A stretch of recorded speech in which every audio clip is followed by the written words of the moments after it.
ஸ்டாலின் அமைச்சரவையில் இடம்பெற்றுள்ள துரைமுருகன், பொன்முடி மற்றும் செந்தில் பாலாஜி ஆகியோருக்கு எதிரான வழக்குகளில் உயர்நீதிமன்றம் மற்றும் உச்சநீதிமன்றம் கடும் கண்டனங்களை பதிவு செய்திருக்கிறது. மக்கள் பிரச்சினைகள் குறித்து இவர்கள் சட்டப்பேரவையில் கேள்வி எழுப்புவார்கள் என்று நினைத்து கொண்டிருக்கையில் தற்போது நீதிமன்றங்களில் காத்திருக்கும் சூழல் ஏற்பட்டிருக்கிறது.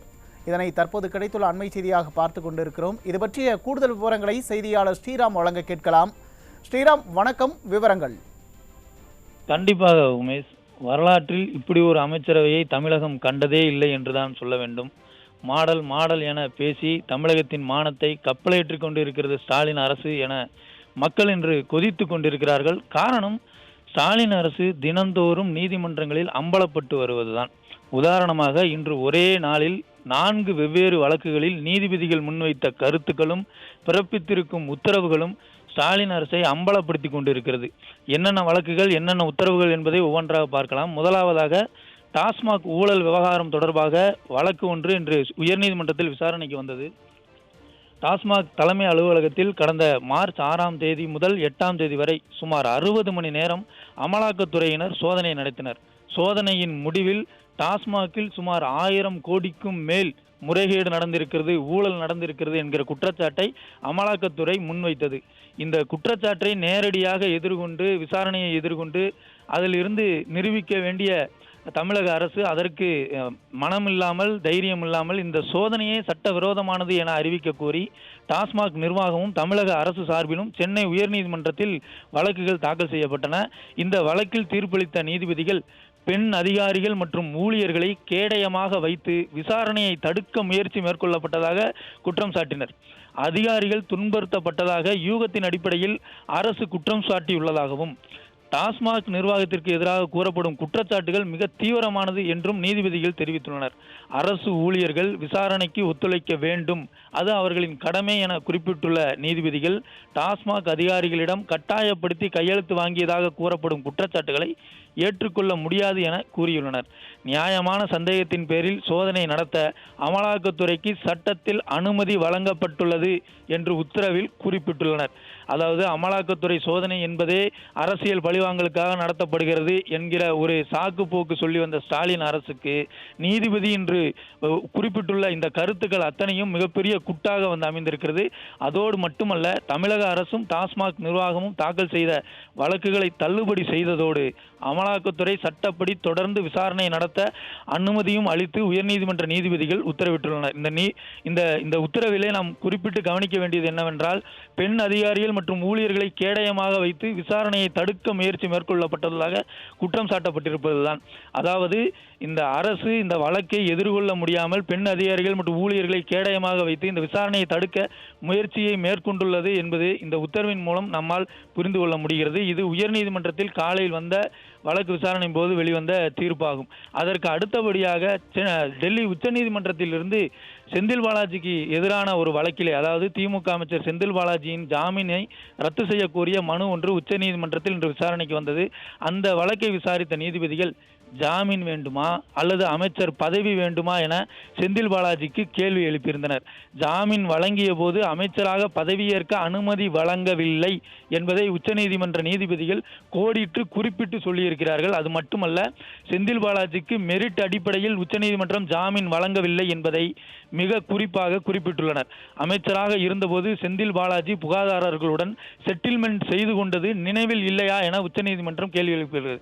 அதாவது, இந்த வேலைக்காக பணம் பெற்று கொண்ட செந்தில் பாலாஜி அதற்கு பிறகு அந்த பாதிக்கப்பட்டவர்களிடத்திலே பணத்தை கொடுத்து செட்டில்மெண்ட் செய்ததாக இருக்கிறது. அது உங்களுக்கு நினைவில் இல்லையா என்பதை உச்சநீதிமன்றம் மீண்டும் ஒரு முறை கேள்வியாக கேட்டுள்ளது. அது மட்டுமல்ல, தற்போது அமைச்சராக இருக்கும் செந்தில் பாலாஜி சாட்சிகளை கலைக்க முயற்சிக்க மாட்டார் என்பதற்கு என்ன உத்தரவாதம் என உச்சநீதிமன்றம் கேள்வி எழுப்பியிருக்கிறது.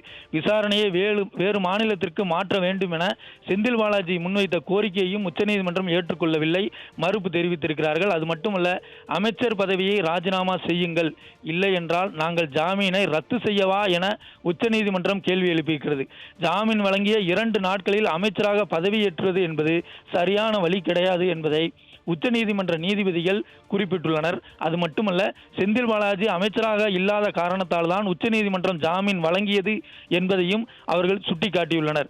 அது மட்டுமல்ல, அமைச்சராக இல்லை என கூறி ஜாமீன் வாங்கிய பிறகு அமைச்சராவது நீதிமன்றத்தை நீங்கள் அணுகும் முறையா எனவும் ஸ்டாலின் அரசுக்கும் அமைச்சர் செந்தில் பாலாஜிக்கும் உச்சநீதிமன்றம் கேள்வியாக முன்வைத்திருக்கிறது. அது மட்டுமல்ல, ஜாமீன் வழங்கிய உச்சநீதிமன்றத்தை செந்தில் பாலாஜி இப்படித்தான் சாதகமாக பயன்படுத்திக் கொள்வாரா என்கிற கேள்வியும் முன்வைத்திருக்கிறார்கள். அதோடு மட்டுமல்ல, செந்தில் பாலாஜி மீண்டும் அமைச்சரானதை கேட்டு நாங்கள் மிகவும் அதிர்ச்சி அடைந்தோம் என்றும் குறிப்பிட்டிருக்கிறார்கள். செந்தில் பாலாஜிக்கு ஜாமீன் கொடுத்தது நாங்கள் செய்த தவறு என்றே அவர்கள் குறிப்பிட்டிருக்கிறார்கள். அதாவது அமைச்சர் செந்தில் பாலாஜி அவருடைய பதவியை ராஜினாமா செய்ய வேண்டும், இல்லை என்றால் ஜாமீன் ரத்தாகும் என்கிற நிலையில்தான் தற்பொழுது அந்த வழக்கானது இருக்கிறது.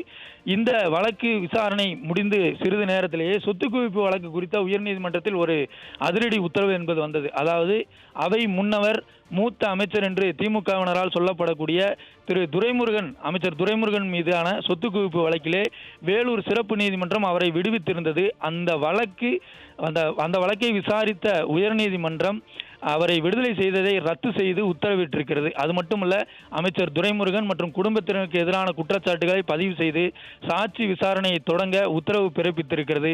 துரைமுருகன் மீதான சொத்து குவிப்பு வழக்கை 6 மாதங்களில் விசாரித்து முடிக்க வேண்டும் என வேலூர் சிறப்பு நீதிமன்றத்திற்கு உயர்நீதிமன்றமானது உத்தரவு பிறப்பித்திருக்கிறது. அதாவது காலை செந்தில் பாலாஜி அமைச்சராக நீடிக்க வேண்டுமா, இல்லை அவரது ஜாமீனை ரத்து செய்ய போவோமா என்று உச்சநீதிமன்றம் கேள்வி எழுப்பிய சிறிது நேரத்திலேயே உயர்நீதிமன்றத்தில் துரைமுருகன் மீதான பழைய வழக்கு ஒன்று தூசி தட்டப்பட்டு அவர் விடுதலை செய்யப்பட்டது ரத்தாகி இருக்கிறது. இந்த வழக்கு விசாரணை முடிவதற்குள் அடுத்த இடியாக அமைச்சர் பொன்முடியினுடைய அந்த வெறுப்பு பேச்சு, சமீபத்தில் வைணவ மற்றும் சைவ சமயங்களை இழிவுபடுத்தும் விதமாக அமைச்சர் பொன்முடி மிகவும் அருவருக்கத்தக்க வகையிலே ஒரு 4ஆம் தர பேச்சாளர் போல மேடையிலே பேசியிருந்தார். அந்த வீடியோ காட்சிகள் எல்லாம் மிகப்பெரிய அளவிலே வைரலானது. அதை தொடர்ந்து அவர் மீது நடவடிக்கை எடுக்க வேண்டும் என்று கடந்த முறையே உயர்நீதிமன்றமானது குறிப்பிட்டிருந்தது. இந்த நிலையில் ஒரு வழக்கு விசாரணை போது அதை குறித்து பேசிய உயர்நீதிமன்ற நீதிபதிகள் அமைச்சர் பொன்முடியின் பேச்சானது வெறுப்பு பேச்சு வரம்புக்குள் வருகிறது, இந்த பேச்சுக்காக அவர் கட்சி பொறுப்பில் இருந்து நீக்கப்பட்டுள்ளார், இருப்பினும் குற்றச்சாட்டுகளுக்கு முகாந்திரம் இல்லை என காவல்துறை தெரிவித்திருக்கிறது. உச்சநீதிமன்ற உத்தரவின் அடிப்படையில் எந்த நடவடிக்கையும் எடுக்காத காவல்துறையின் செயல் துரதிருஷ்டவசமானது என நீதிபதி அதிருப்தி தெரிவித்துள்ளார். அது மட்டுமல்ல, வெறுப்பு பேச்சை ஒருபோதும் சகித்துக் கொள்ள முடியாது என குறிப்பிட்டுள்ள நீதிபதி, ஏற்கனவே ஒரு வழக்கில் தண்டிக்கப்பட்டு உச்சநீதிமன்றத்தின் இடைக்கால உத்தரவு மூலம் சலுகை பெற்றுள்ள அமைச்சர் பொன்முடி அதனை தவறாக பயன்படுத்தி இருக்கிறார் என கூறி வெறுப்பு பேச்சு தொடர்பாக அவருக்கு எதிராக தாமாக முன்வந்து வழக்கை விசாரணைக்கு எடுத்துக்கொள்ள வேண்டும் என பதிவுத்துறைக்கு உத்தரவிட்டுள்ளது. அதாவது சென்னை உயர்நீதிமன்றமானது அமைச்சர் பொன்முடியின் ஆபாச பேச்சு குறித்து தாமாக வழக்கை விசாரணைக்கு எடுத்துள்ளது.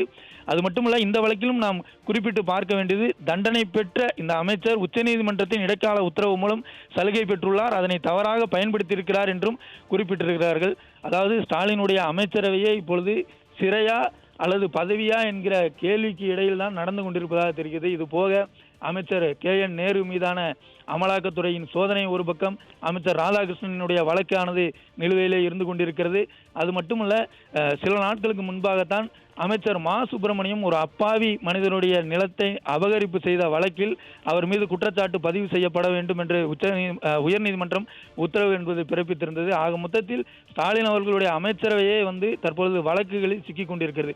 இப்படி வழக்குகளில் சிக்கிக்கொண்டு நீதிமன்றத்திற்கும் வீட்டிற்கும் அலைந்து கொண்டிருப்பவர்கள், வாய்தா பெற்றுக் கொண்டிருக்கிறவர்கள் எப்படி மக்களுக்கான திட்டங்களை குறித்து சிந்திப்பார்கள் என்பதுதான் இன்றைக்கு மக்கள் மத்தியில் எழுந்திருக்கக்கூடிய கேள்வியாக இருக்கிறது.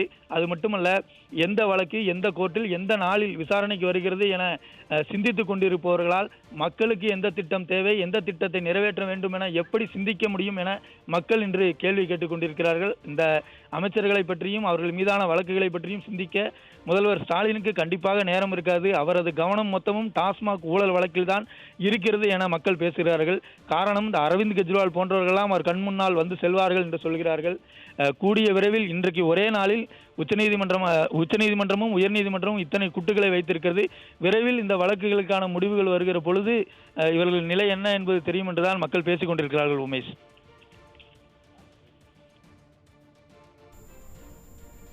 விரிவான விவரங்களுக்கு நன்றி ஸ்ரீராம்.